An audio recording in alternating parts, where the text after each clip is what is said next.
Je suis là, sur la côte norvégienne, en plein road trip. Je fais mon propre petit road movie. J'avais absolument pas prévu de faire des vidéos pendant ce temps-là, tout plus de préparer quelques trucs pour la rentrée. Mais ça, c'était avant de tomber sur Fjærland, au détour d'un fjord et d'une montagne.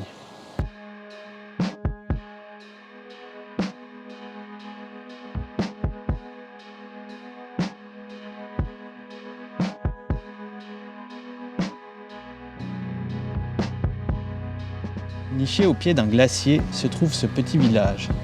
300 âmes, ambiance extrêmement paisible, limite un peu flippante si on a vu trop de films comme moi.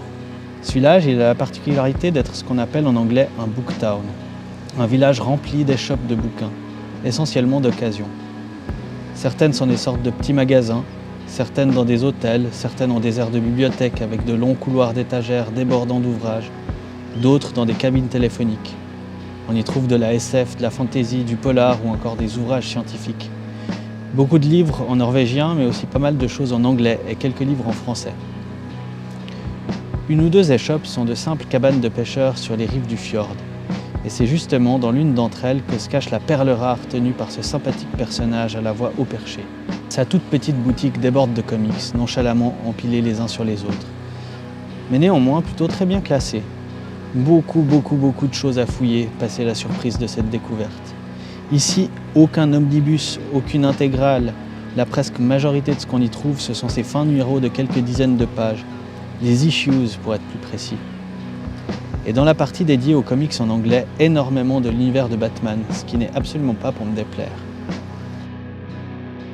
J'en suis reparti avec quelques 15 comics, tous du Chevalier Masqué. Mais surtout avec la satisfaction d'être tombé sur un petit trésor de manière complètement inopinée.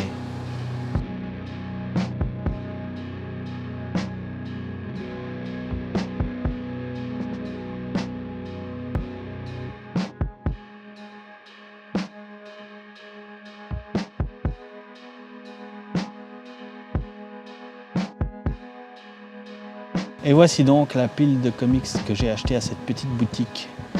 N'y connaissant pas vraiment grand-chose à comment m'y retrouver dans l'immensité de ce qui existe dans le comics Batman, j'y suis allé au feeling et au coup de cœur. J'ai porté mon dévolu sur des dessins qui me parlaient, comme ce Batman Prey, à l'esthétique un petit peu old school, mais qui m'a tout de suite séduite. Ou encore des thématiques comme ce Batman Nosferatu. J'ai aussi trouvé cette série de 4 numéros d'un Batman version manga qui me tarde bien de découvrir. Et évidemment, comment résister à ce crossover Batman Dread.